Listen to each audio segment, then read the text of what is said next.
Welcome to America's Heroes Group. And welcome back to America's Heroes Group. This time our roundtable is called Partners with our Lieutenant Colonel Jennifer-Ruth Green, Battle-Proven Leadership. Today is Saturday, July 22nd, 2023. July is American Diabetes and National Minority Mental Health Awareness Month. Our host is Cliff Kelley. I'm Sean Clifton, the co-host. Our executive producer is Glenda Smith. Our digital media producer is Ivan Ortega, Scout on production. And of course, Shakai is in our studio today as our engineer. And we have a partner with us, Jennifer-Ruth Green. She's a Lieutenant Colonel in the Indiana Air National Guard, a graduate of the United States Air Force Academy. That's a big deal. A combat veteran of Iraqi freedom and founder and CEO of Battle-Proven Leadership. And we're going to talk about leadership and also about team culture. We talked about this in our last time we had her on our show. We're going to finish that conversation about the culture. So how are you doing today, Jennifer? Good afternoon. It's an honor to be here, but may I just say it's an honor to wear the uniform beside you and everybody else who gets to wear the uniform too. So it's truly a pleasure, but thank you so much for having me back. I love talking about leadership, and I love that we have the opportunity to talk about culture because it's incredibly important. Sets the tone for everything that we do. I always love having an officer on the show, so I always want to call you ma'am whenever I see you. Still just my military bearings still haven't left me, I guess. Absolutely. So tell us. Thank you again for having us. No, my pleasure. So tell us about how does leadership rise and fall? So that's something that you kind of wrote down about as a topic, as a talking point. I was curious about that, the rise and fall of leadership. What is that all about? That's an interesting concept. I believe that everything rises and falls on leadership. But as far as leaders rising and falling, I think that's a product of the environment that you create, and ultimately if you convey value. If you convey your value to the team, and not to the point where they appreciate you and they're like, oh man, that's a good person, but whether you convey your value through offering something that allows people to thrive. And if you can do that, then that will greatly assist you. But also part of that, and the largest part, which is what we focus on in Battle-Proven Leadership, is conveying others' value to them. And so when you help them see how invaluable they are, whether it's to the operation, whether it's to you personally, whether it's to the work, to the larger scale of what needs to be done, those are the things that people really resonate with and why they stay and why leaders continue to do well. So it's a cyclical, operation. When leaders thrive, then colleagues thrive, and when colleagues thrive, the company thrives, and when the company thrives, the leader thrives.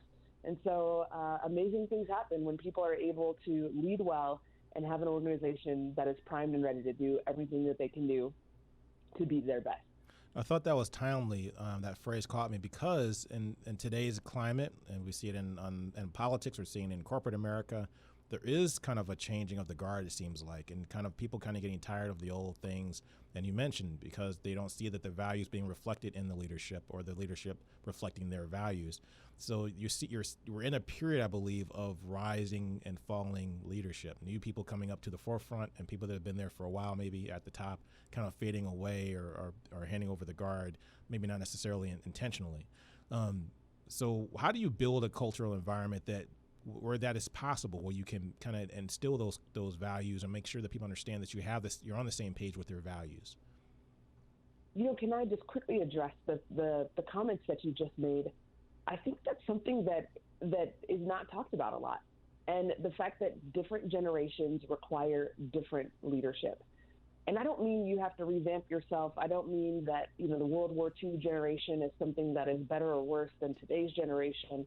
But when we look at the differences between millennials and Gen Z and Gen X and Gen Y and all of those things, I find it interesting. There was a study and it talked about how at least once in every generation, going back as far as the early 1900s, there was a commentator that said, this next generation is the worst and they're never going to do anything. And I'm struggling with them and frustrated. And the author of the article opened up with that and said, hey, this is actually from 1910. This example from 1930. This example. And so they just kept going down the line, and everybody thinks that the generation behind them isn't going to be the generation to do the thing. And it has to do with the change of their perception of society, the influence of, the current modern day technology or globalization, whatever it may be at the time, the influence of war in World War II, whatever it is, major events. And so at the end of the day, what I found really interesting was that circumstances can change, people's views on circumstances can change, and that's what causes people to feel like the next generation is not ready to lead. However, what does not change is the fact that people have a need to feel valued.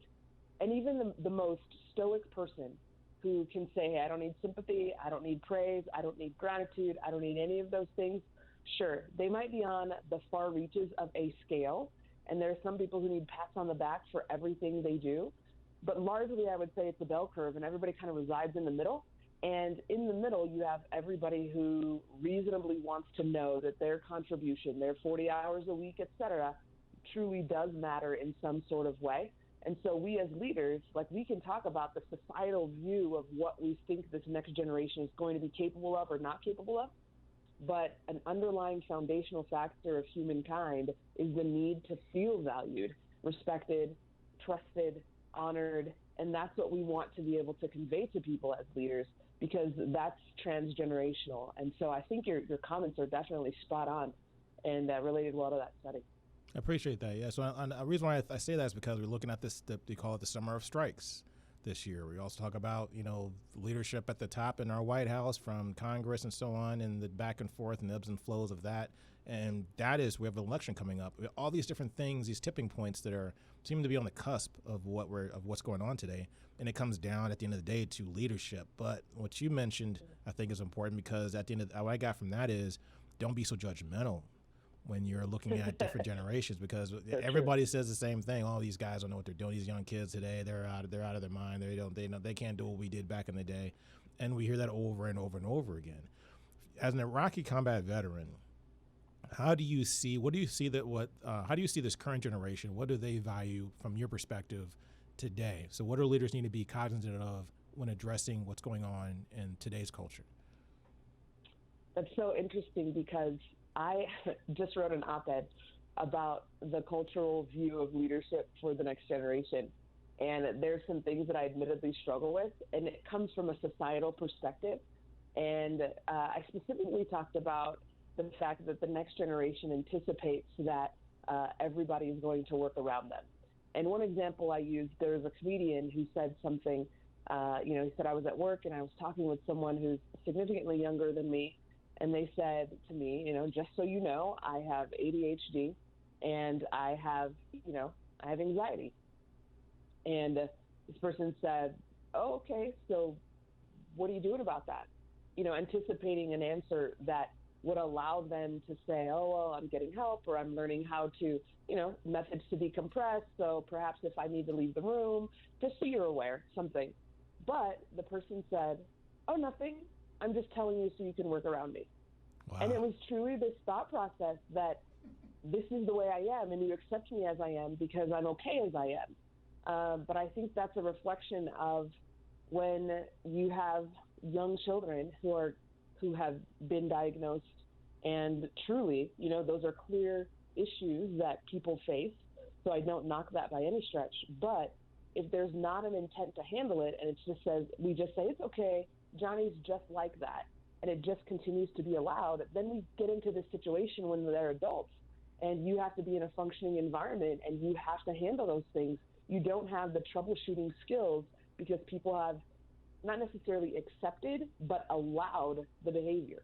So you can accept the fact that there is a diagnosis, but you have to actively be working to mitigate some of the consequences because you're responsible for how you conduct yourself. So that was one element, but one of the things that I do respect about the next generation coming behind is not only their tech savvy, but their willingness to have an ingenuity in a space where there is nothing that has been there. And I think a lot of times we revere, whether it's the scientists, the Nobel Prize winners, specifically with my generation, just turned 41. And so when I think about those things, I think about, oh, wow, we had 8 people that, walked on the moon, and we have people that are concerned about these things. But today, I just see the next generation, and they want to invent, and they want to find something new, and they want to figure out how to do things better. And granted, the ideas in and of themselves may not be of interest to me. It's like, let's find a better, faster, higher, powered way to make this video game more realistic. But at the end of the day, there's that creativity, there's that drive, there's that initiative, but it's integrated into having better, being faster, being stronger. And the methodologies may not be focused on warfare. They might not be focused on space exploration explicitly, but they're still contributing. And perhaps those technologies will be useful in, mass global, not necessarily comfort and rest and joy, but whether it's, defense or something like that. So I find that they provide great value. But I think another thing I'll just add very quickly, that we talk about this generation in quiet quitting and how they'll stay at work, provide minimum effort, and end up transitioning jobs. And so I think that this generation specifically has taught us that how you lead matters, because people will quit you. And if they don't feel that they're adding value, if they don't feel that you respect and value their talents, they will leave. And you look at the World War II generation, they consistently stayed in the same job for decades. Yep. My dad was a plumber per se. My dad was in the Air Force, but let's say somebody's dad was a plumber, and they just did that job. And that's what they did for 70 years. But this generation's like, I worked at Google, and then I took a sabbatical year, and I lived in a van, and then I transitioned, and I did this. And they'll just continue to transition until they find a spot that works. But the longevity isn't necessarily a goal, nor is it something to chase. It's the current day. Am I adding value? Am I happy? Am I feeling fulfilled? And they will leave. So you have to lead them differently because of the way that the world has impacted them. But one standard foundation, again, is how you treat them and how you convey value. And that's not going to change throughout generations. Do you think that we can definitely point to that? I agree with you 100% on that. And I also, to add to your first comment about the situation where a person wants you to work around their personality, whoever they are, I think it's important because as African Americans, we grew up having to, in a lot of ways, I'm not saying that you have to self-edit per se, but you have to figure out what works for you, because the world's not changing around you. So you have to figure out how you can work through that world. So instead of trying to make the world change, like there was, I remember a leadership class I took years ago, and the person said that usually good leaders, people that are successful, people that are survivors, usually learn how to survive in their environment, whatever the environment that they're in. They just figure out what they got to do to figure out what the rules are, figure out how things work, and they just go with that, rather than just waiting for the rules to change to suit them. Okay, doesn't mean that you can't fight for justice or fight for civil rights or fight for things that are unjust or fight to change the system. But in order to survive, to get a chance to change the system, you first got to understand how to survive in the system. Then you can change the system. I think that's absolutely. And my dad always taught me about access and influence. That's what he called it. And he said, access is the opportunity to be in the room, and influence is the opportunity to say something and have somebody make adjustments based on your opinion. And he said, every day you are making deposits into your opportunities to have access and influence. And so if you don't read the room, then you will largely fail to be able to be successful. You can have all the opinions in the world, and if no one's able to listen to them because you're not telling them to the right people, you're just telling them to your friends at lunch, well, then you've got to figure out a way to infiltrate. And so he was very big on understanding that. And recently, as a matter of fact, this summer I'm spending time at the Air Force Academy, and it's an honor to be able to help run basic training, but also I'm at the prep school to teach leadership. And so as I think through some of these elements, I came, and as a former military commander, I anticipated coming in and helping to make decisions and helping to, arm people with the opportunities and skills to be able to lead. But the mission here is very different. They are not preparing seniors in college at the Air Force Academy ready to commission as officers, ready to go out and fight our nation's wars. They are providing an introductory option, an opportunity for you to learn how the military works, continue to get some academic training, and be prepared to enter your freshman year at the Air Force Academy. And so when I came in hot. I came in, these are the standards, and you're not leading, and you're not listening to your colleagues, and this is not how And I had a colleague who, a fellow classmate of mine, graduated at the same time as me from the Air Force Academy, and she said, hey, I need you to rein it in. They don't need Lieutenant Colonel Jennifer-Ruth Green, graduated commander. They need a helper to understand how to use your rank for people on the outside who aren't willing to get stuff done. So we need you to write emails, to make sure that we have all the tools we need when people aren't responding. We need you to apply some pressure as a senior officer. That's what we need. And so that redirection was helpful, because here I was infiltrating the inside and I hadn't read the room. And they're like, hey, we have people for that. This is a training environment and we're operating just fine. What we need you to do is X, Y, Z. And so I had come in, I had failed to read the room. And thankfully, I didn't alienate people. And thankfully, my friend came in and said, hey, you're going to lose influence because nobody knows, where you are, and you're coming in hot. And so I was grateful for that gentle correction within the first, 4 or 5 days, so that I could aptly do my role. And I'm pleased to say, a couple of days ago, I was asked to come back next summer, which was an honor for me. But had I just continued and not read the room, my access and influence would have diminished greatly to where I wouldn't have any opportunity to be helpful. And so grateful for people that can point those things out. And even though I have the opportunity to teach leadership principles, I still have the opportunity to learn, still have the responsibility to convey data, but also live out leadership principles. And so grateful that I'm not finished, God's not finished with me yet, still learning. Mm-hmm. Another thing you mentioned earlier also too, to go back to that first point about how people are looking for self-fulfillment today, which more so people aren't sticking to that 70-year job or looking for that 70-year career, working in a factory, doing whatever they were doing, attorney, doctor, dentist, whatever, going through a journey or a process where they have to find where they fit in or what most fulfills them. A lot of that, and also the fact that people are saying, you know what, I don't like being in this particular situation. I'm not getting the respect or the pay or the compensation that I think I deserve, so I'm leaving. That is a trend today, in particular with the summer of strikes. So how much, some of that you can point to COVID and say in 2020 when people had to stay home, that you saw a lot of people saying, you know what, do I really like the job that I have? Now that I'm forced to sit at home and think about my life and think about what's going on, maybe I do need to go out there and figure out something else, because I'm not getting money from my job because I'm not at work anymore. So I got to figure something else out. And then they decided not to go back to work when people could go back to work.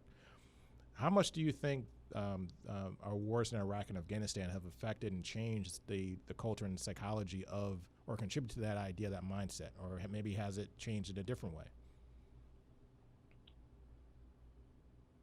That question breeds a lot of thoughts in my mind. And I don't know that the correlation between Iraq and Afghanistan, the war on terror, is directly related to the millennial generation based on the timelines. And that's the generation I think that is willing to just up and leave. And sometimes, when I think about people being willing to quit and leave, sometimes it's absolutely right.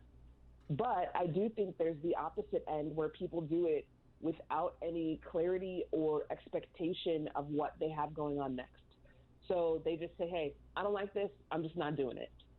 Or this career is not for me, that's fine. But the judgment and the needful assessment that comes as you have, decades of life in work experience allows you to say, hey, well, where can I go that will give me, 6 weeks off of work, 6 figures income or whatever, and allow me to do X, Y, Z.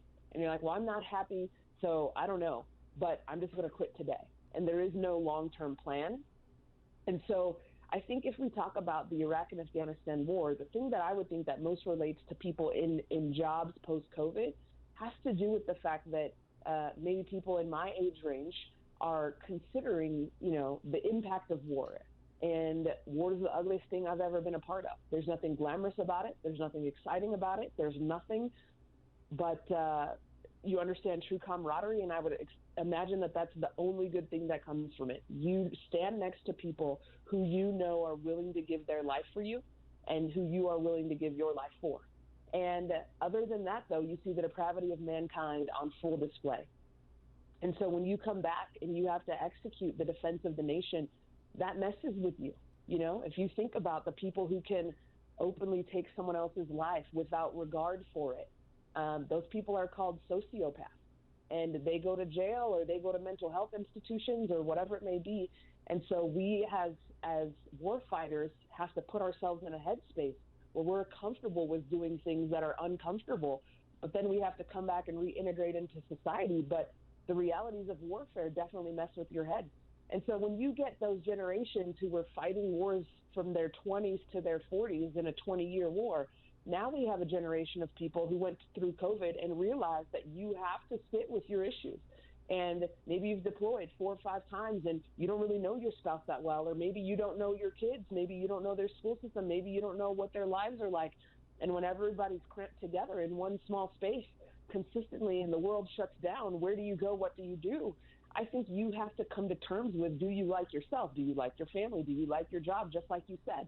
And so I think in that analysis, when people say, I'm not ready to go back to work, or this is a situation where I don't care to be, I think COVID really upended our mental health. And I would argue when you talked earlier about how we as African Americans have to come in and read the room more specifically because the environments do not contend or do not continue to change around us. There's a lot more to that mental health equation that I think we have to consider. And so largely, I think to your question, the war on terror has impacted veterans that are currently in the 40-year age group, but millennials in and of themselves had their own challenges due to the fact that they weren't able to go to school, weren't able to socialize, weren't able to develop some of those key skills that were necessary in the workforce. And so if you didn't want to participate in class, you could throw a hood on, you could turn your camera off, and the standards, naturally had to be, lowered isn't the right word, but adjusted for the at-home. Are you really doing the assignment? Can I check your work? Can I know that you did this or didn't? And so that environment in and of itself was quite difficult for mental health. So I think that COVID definitely impacted our communities, but I also believe that those impacts are clearly being transferred to the workforce in different ways. So for veterans out there, particularly that want to improve their lives, because at the end of the day, that also involves leadership, whether you're leading a platoon or leading a squad or leading yourself. Because my mom used to say, either you're a leader or a follower. You're one or the other. And you're going to be both at some point at many times of your life. But at the end of the day, at your core, are you a leader or are you a follower? You gotta still, if you're a leader, you still gotta follow sometimes. But what are you at your core? Sure. So how do veterans ID and solve problems that they need to get on top of to lead themselves or get out of their ruts where they need to get to a better headspace? I'm a huge advocate for the VA and mental health. And as a matter of fact, I've had the opportunity to spend time with a therapist out in Northwest Indiana at the VA there, and she's absolutely incredible. It is a non-attributional, non-retributional environment, and the things that we experience as veterans are unique, and you cannot discount the fact that what you've been asked to do or what you've done are things that mitigate your ability to function. And the other day I heard a story about a young man who had deployed and been in combat, and naturally a treacherous time with some of the things that he was exposed to and required to do. And he's walking down the hallway. He had his headphones on and was just, listening to some music. And his military commander came up behind him and tapped him on the shoulder. And his natural inclination was to be startled. And he turned around and, swung, just because it was the natural inclination based on his post-traumatic stress disorder. And his commander said, "How dare this airman swing on me?" And, it started a whole discussion, thankfully, to say, hey, this is what has happened and this is the situation that he's in. And there's nothing intentional about his conduct, but yet instead of persecuting, we should probably consider the best way to help him understand how to reassimilate into an environment. And so it was just the thought of, somebody's going to attack me. How do I defend myself? And that was the primary response. So I'm a huge advocate for mental health because that can help you, whether it's the medication or whether you wanted to go a non-medication route. I'm a pilot, and so I want to make sure that my mind is free and clear, don't want to be drowsy, don't want to have the alterations. So there are different types of therapy that will allow you, cognitive-based therapy, which is what I did, which has really helped me to further some of my goals, but it helped me to assimilate and it helped me to understand issues that I didn't know I had. I got to cut going you off back right to there our because original we're point. running out of time. But I think you kind of touched on and answered the question, I think, very, very well, and kind of gave us an idea about, what it takes. We got to follow this up. We might need to do a part 3 and maybe even a part 4 on this conversation. Because, this is something that's really, I think, important, not just for corporate America and for government, but also for individuals as well. Thank you for your time. Once again, Jennifer-Ruth Green, Lieutenant Colonel in the Indiana Air Force, Indiana Air National Guard. Thank you for your time again. Thank you. God bless. God bless.